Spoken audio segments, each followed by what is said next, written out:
there, everybody, and welcome back to another episode of Star Wars Legends Book Club here on Star Wars Lads. We are diving into the book you all selected this month, Revan, the Old Republic novel, one of the prequels to the Old Republic game that ties up pretty much everything from Knights of the Old Republic and Knights of the Old Republic 2, for better or worse. So we're going to give you our thoughts on this book, but before we do so, please hit that like button down below and subscribe to our channel for more Star Wars content. We are continuing pushing our channel forward in the future, so your subscription is a major way to help us out with this channel as we approach 2,000 subs, 3,000, 4,000, 5,000, eventually all the way to the future. Your subscriptions are one of the most important things you can do to show your support for our channel. Give us a like as well. That'll really help out. Comment below. Let us know what you think of Revan.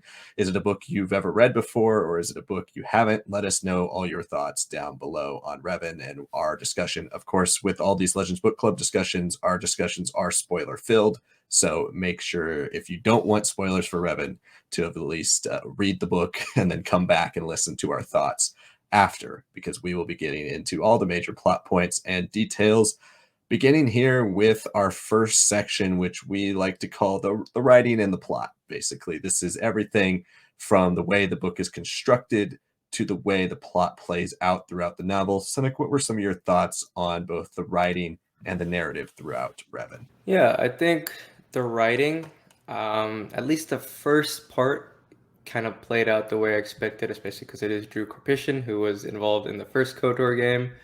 And I would say the first part is where I felt like the writing was the strongest. For me, I felt that following Revan and just like catching up with him 2 years after the events of KOTOR 1, seeing the things that still made him different from other Jedis, things like his relationship with Bastilla and the Jedi Order's like reluctance, like the older heads to, accept the knowledge that he can like give to them and whatnot. And I thought all those elements were really good.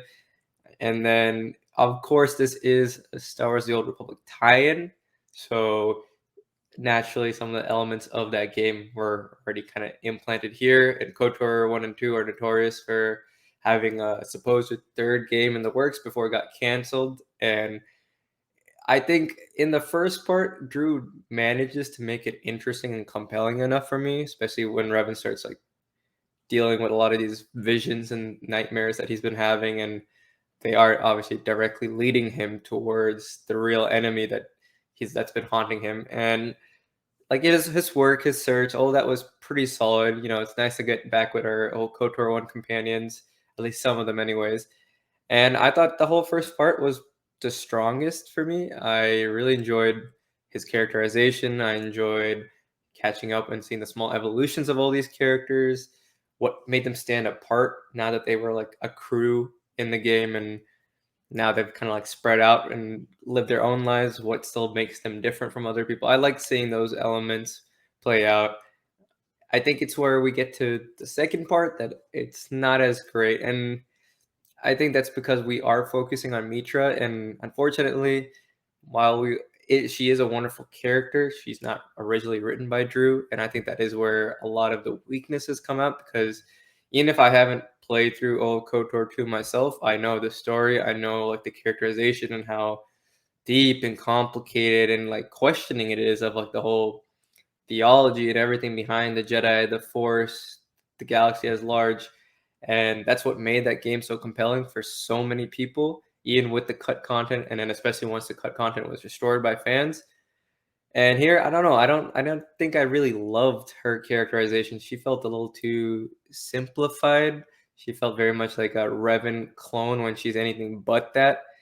The times that he is referencing KOTOR 2 felt very slim at best, and I thought that she had moments, sure, but I don't know. I didn't really love that per se. And yeah, I mean, I think it's a bit of a rushed ending, all things considered. I felt like this book clearly could have used like a third act, with these characters who were from two very different games, kind of like them collaborating, working, figuring out their differences, and then the Star Wars: The Old Republic characters in connections there could have been way more fleshed out.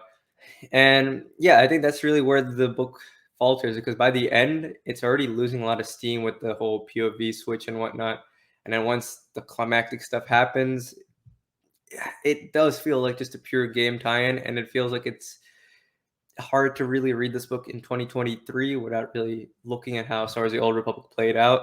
It had a pretty rough start. A lot of its stories felt very simplistic. The main villain of that game and just all the convulsions and crazy stretches that they pulled off with a lot of the characters in this book don't really sit right with me. I feel like this book, at least that first part, was feeling like, yeah, that's a KOTOR 3 setup. Like we're building to something there. Then the second part onwards, I was like, and then once we reach the epilogue and I think about Star Wars: The Old Republic and how it is today, it might be a solid game for a lot of people, but it's by no means KOTOR 3. And I think Drew kind of knew that too, because there's only so much you could do with that ending. So it started off pretty strong, but it fell off a lot by the end. Yeah, I'd have to agree with the ending point. I think this is a extremely well-written book. Drew Karpyshyn is one of the top 2 or 3 Star Wars authors ever. And when it comes to the writing, it's phenomenal. He's one of the best at writing swordplay, I think, in all of the Star Wars novels. And Bane obviously has a lot of elements in that throughout that trilogy. And he does it well here too. All the lightsaber duels are really intense, really action-packed, and really fun to read. I think he captures the spirit and the violence of the Sith again here, even if it's not in the Bane style. All the way into the Old Republic era, he's able to capture what it means to be Sith, what the different types of Sith are, and what makes all these different groups of Sith unique.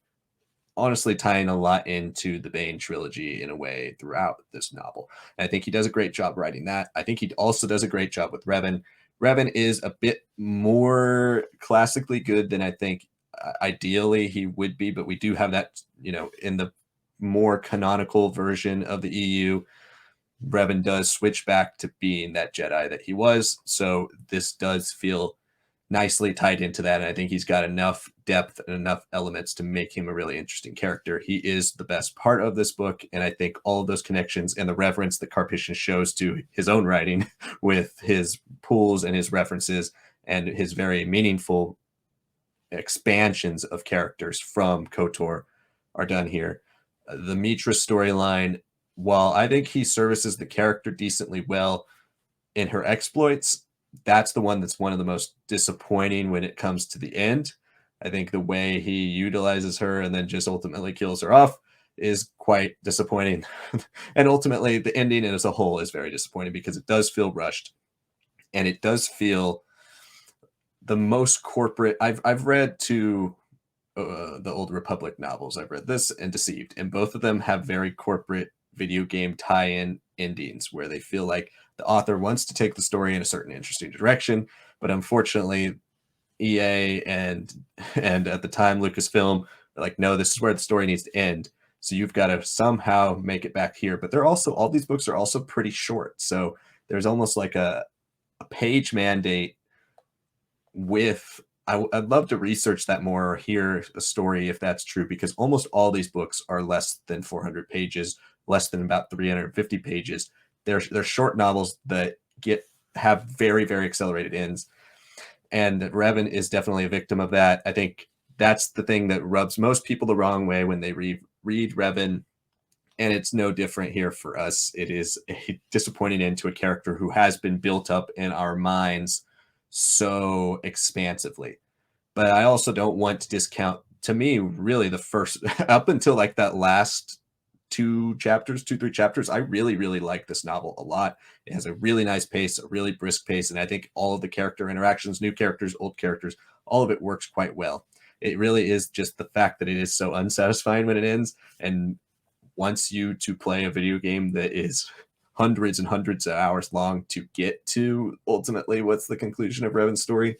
That makes this novel feel a lot less rewarding than the best tie-ins do. So let's talk about those characters, because we did talk about Revan and Meetra a lot.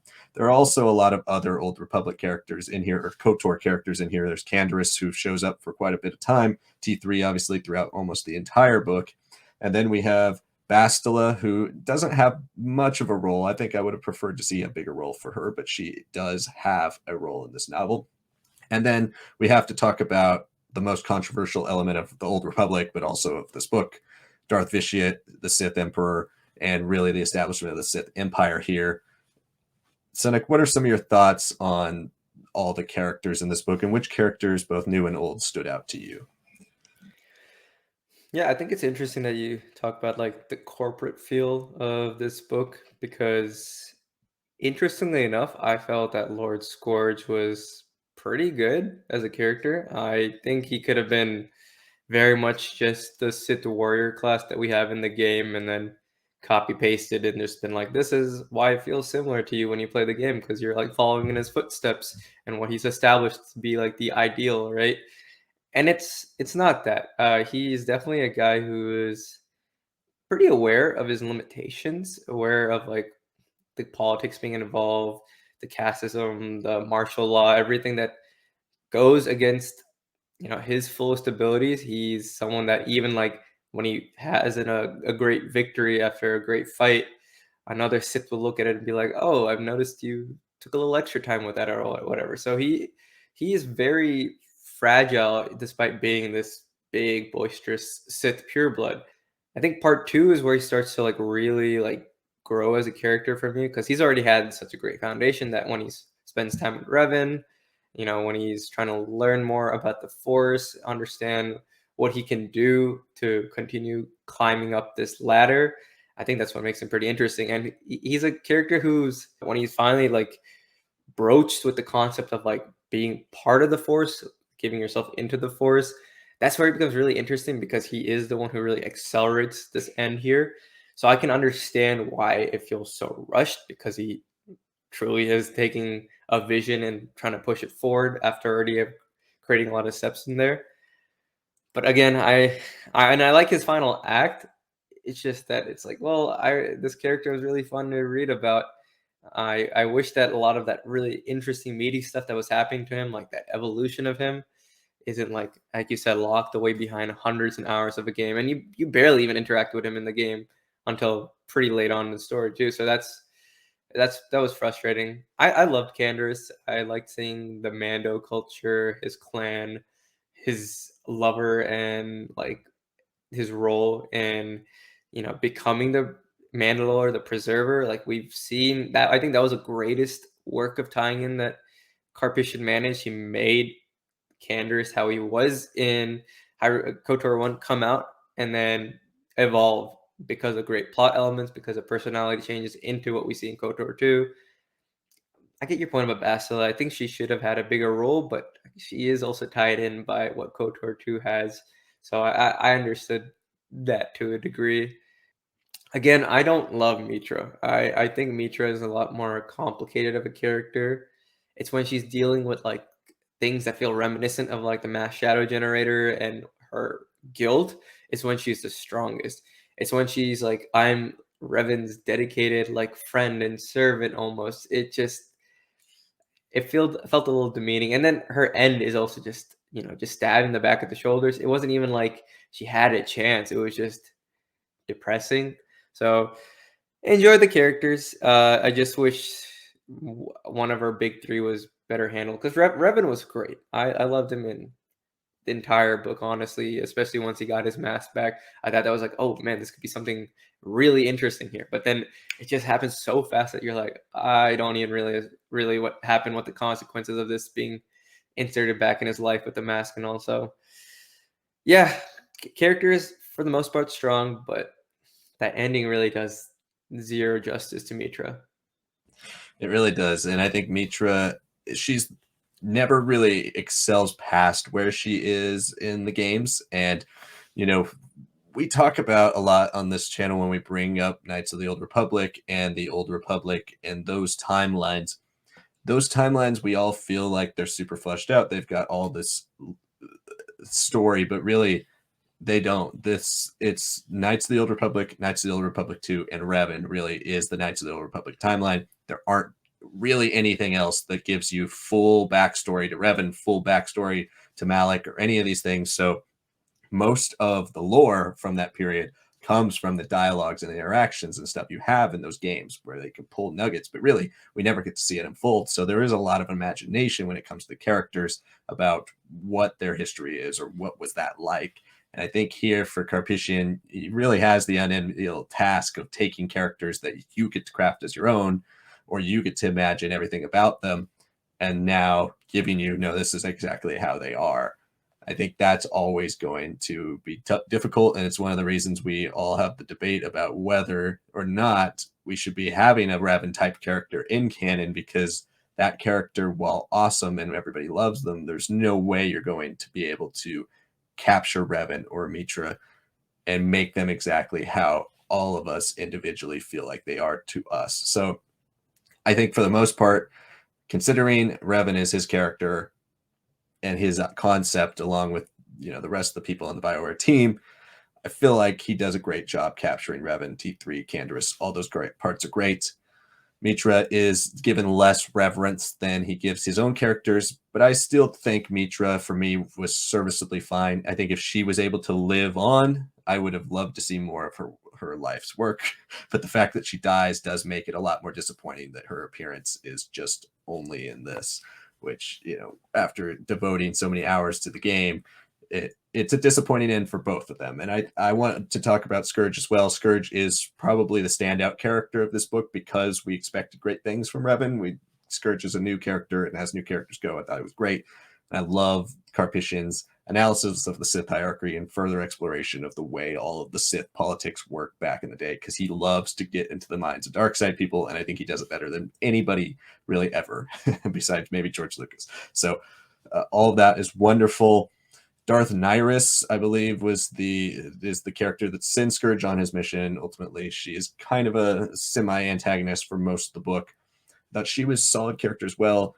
Again, I really like when we go into the idea, because Legends establishes that Sith is a race, and I like when we explore the differences between Sith Lords, but Sith Lords who are also racially Sith, born Sith. And I like exploring all that past. I think he does a great job with all that. Again, talking about the Sith Emperor, Darth Vitiate, though, I love when we get these like all-powerful, insane, ridiculous villains, but it always does rub the reader, the viewer, any audience member who's devoted a long amount of time to characters or stories the wrong way when you bring something out of the blue and then say that they were the one that crafted everything the whole time. They were the one that is really behind it all, and they're the most powerful, and they end up winning. I like what they do with Vitiate, and I think especially in the audiobook, if you listen to the audiobook, Vitiate's the effects they use on Vitiate's voice and the way he sounds and the way he moves, all that is really, really cool. So if you're interested in that, I think it's a good, brisk audiobook you can listen to as well. But I don't really love that Vitiate is like the one that took Revan and Malik and made them dark side, to help them turn them to the dark, and then was like, okay, now you guys are my pawns, and I'm pushing you back into the galaxy to weaken the Republic.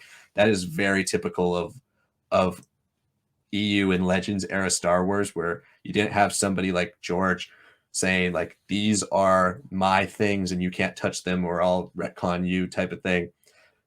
When you have a new initiative where the company's like, we need to take Vitiate and make him that new villain everybody loves. Sorry, Revan and Malik, like Vitiate is the top. That's very reminiscent of so many corporate decisions of like, let's boost our new characters by pushing down the old ones and making them subservient because we know how powerful they are. Let's now see how powerful the Sith Emperor is. So for when it comes to the characters, I think he services characters well that he has created. Characters he hasn't created, I think he gives a lot less reverence to. So let's look at their last section here, which is impact on Star Wars history. Of course, with no Old Republic or KOTOR things really being canon, besides Revan being the name of a legion in the Sith Eternal and Nihilus being a Sith Eternal legion, there's really no real connections to canon here. But we can talk about the Old Republic and these novels' legacy on Star Wars, as well as KOTOR. Sanak, what were some of the things from this book that you picked out as interesting to you about its legacy on Star Wars? Well, for one, when I was reading my copy, I didn't realize that they were going to give me a preview of Plagueis, and it like dawned on me that like, oh, Plagueis came out after this book, and that's a book that's a great example of how to like build out a backstory of something that you've seen in movies or games or something else without necessarily overwriting or interfering or, like you said, one-upping. And this is a book that again, it falls for that trap pretty easily. I think Drew, like you said, is a pretty strong writer, just not in this case. I know he probably was hampered, especially by the end. Like, you have to set up Revan to be in Star Wars: The Old Republic, and you're like, well, timeline wise, it doesn't make sense. Okay, so I have to do something crazy with this character. And then Meetra, what about her? Oh, she's a Force ghost. Like, oh, okay, that's weird. I don't know. Maybe it was his idea, that I cannot say for certain, but we do see these characters again in the Old Republic, and that is a storyline that has been often criticized, especially like the characterizations of Meetra only gets worse in Star Wars: The Old Republic.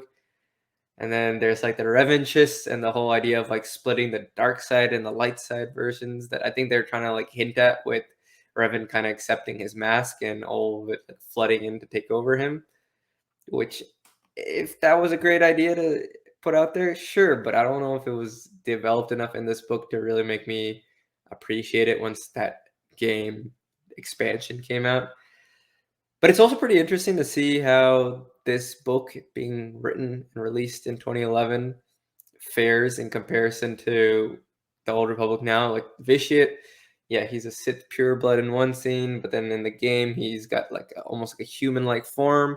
And then the Eternal Empire, whole storyline that kind of like was like introduced in 2017, 2018. He's got another form of Valkyrian where he's like, now he's pitting the Sith Empire and calling it a failure against the remnants of like the Republic and the Jedi. And it's weird to think that not only has this like retcon and changed so much of what we thought like a KOTOR 3 could be leading up to, but this book itself was one upped by the game developers being like, oh, this is the only Legends material actively being developed. Let's just keep this shit going around, make him really crazy and wacko. And like you said, the sci-fi concepts around him just become wilder. And I mean, we love all the CGI trailers and all that leading up that came out for Star Wars: The Old Republic. But it's weird to think that even this book's impact and each character's impact just became even less. So I thought that was interesting to think that this could have been the stamp, and it was already a mixed stamp for many people. But then on top of that, in 2023, it's like it's a footnote at best. Yeah, I don't have too much to add to that as well. I think it does. If you're the type of person who still looks at the EU and at Legends as a through line canonical timeline, which, to be honest, I've never really looked at it like that even before there was an establishment of Legends in canon, because there's so many contradictions. They kind of take each story and take what I like out of it and take what I don't, and you can add that to the other versions of those characters that you've read.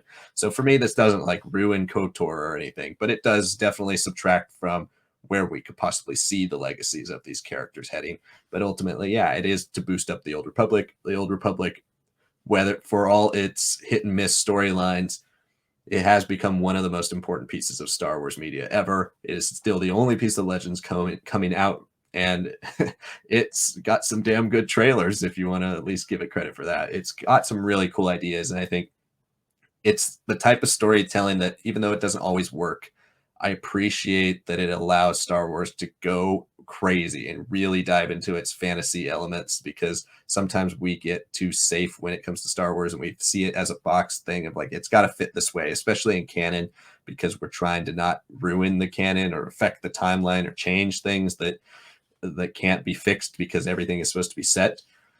I like that the Old Republic goes crazy. And I think it's part of those ideas and the bones of that are in Revan. It's just the fact that it is so disappointing for our big heroes, our main characters, the character we already come to these books liking, that its impact is one that's not looked on as fondly as it would have been if there was a sequel to this in novel form, or if there were more Revan and Meetra stories coming out immediately after. You have to play the game. You have to get into that. And for everybody, that's not necessarily as accessible as a book. So let's dive into our final thoughts and scores here for Revan. Sanak, what would you give Revan out of 5? I think for me personally, I'd give it a 3.5 out of 5. A big thing is that, yes, the ending is very rushed and set up for the Old Republic, but I think it's also a book that hasn't aged as well. Maybe in 2013, this was a little bit stronger of a read, but in 2023, it's like, oh, the Old Republic has been expanding on and on and on, and where it is now versus the revanchist storylines, like the sacred hero Jedi that comes in to overpower Vitiate and all that. That stuff is like a building block of whatever crazy story that if you're a Legends and EU fan, you're keeping up with, but it's not it is not the same game that was promised as like a spiritual successor to KOTOR 1 and 2. Not necessarily KOTOR 3, but one that will pick up the legacy. I also want to mention that when you play KOTOR, the Rakuten Empire and the Star Forge are like a huge part of like why these two Sith who were former Jedi became so powerful, Revan and Malik. And it's not really a reference point in this book at all. It feels like if this was guys who were turned and forgot their memories of the Sith because of their torture and whatever, the fact that they have a Star Forge would be something that Vitiate would probably love to use for his expansion and his control and power, and that's just not here. So I didn't appreciate that aspect of the book either. I think that's a very fair rating because that's the same rating I'm going to give it, a 3.5. I think this book, although we've come across a bit more negative, I think in our review, this book is still definitely worth your time if you are interested in these stories, for you to at least decide for yourself what you think of this ending. Because although it has not hit with that many Star Wars fans, I think in retrospect, as we've gotten further away from the book, a lot of people have liked it even less. For me, it's something that I read last year, over a year ago, and rereading it again, it's the ending really solidified for me this time that I wasn't really that big of a fan of it. But I do really enjoy the first 2/3 especially, but even up until the ending happens. Like, this book is very well written, has a nice pace. It has really solid use of most of our characters. And I think it has a great grasp on some elements of the world building that ultimately lead to the Old Republic, and ultimately concluding the storylines of a lot of our ancillary characters in KOTOR. So I think Karpyshyn does a great job with what he's given. I do feel like it's one of those things where we talk about studio meddling in films and stuff. This definitely feels like the mandates for the way this book needed to end, and maybe possibly a page mandate, made this a lot less exciting and a little bit too abrupt at the end, where it was kind of like a what just happened instead of a okay, I kind of get why, but I don't necessarily like it. It's a lot of like, you have to take a step back and really kind of think about the ending because it is super sudden. It feels kind of out of nowhere. So anyway, thank you for watching our review of Revan. Let us know what you thought of this book down in the comments below, and what you think of our thoughts. Do you disagree with us? Is this one of your favorite novels in Legends? Let us know down below. Also, we will be putting up a poll here soon in the next couple of weeks for the next month's book. Make sure you're voting for that. Also, in the comments, let us know how you'd like to see this series here in the future. Do you want to see it continue? We know it's been one of our more averagely viewed series. Is this something you guys are really interested in, which we would, of course, love to continue giving it to you? Or is this something that you don't really care all that much about? We really enjoy doing this because we love interacting with Legends material. But let us know what your overall thoughts are on the series. And if there are any books you would really like to see on the poll for next month, leave them down in the comments below, because we are always kind of looking towards things that we haven't read. So that's left off a lot of the super popular books. But if you would really like to see our thoughts on Heir to the Empire, Darth Plagueis, or Darth Bane, or any of Revenge of the Sith, any of those top iconic all-time Star Wars Legends novels, let us know down below, and we'll definitely get to those on this show.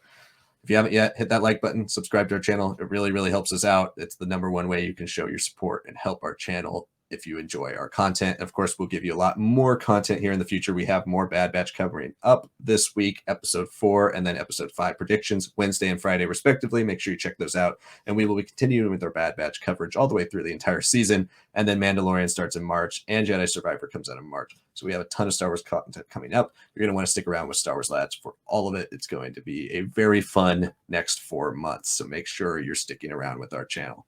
Thank you so much for watching, and we'll see you next time.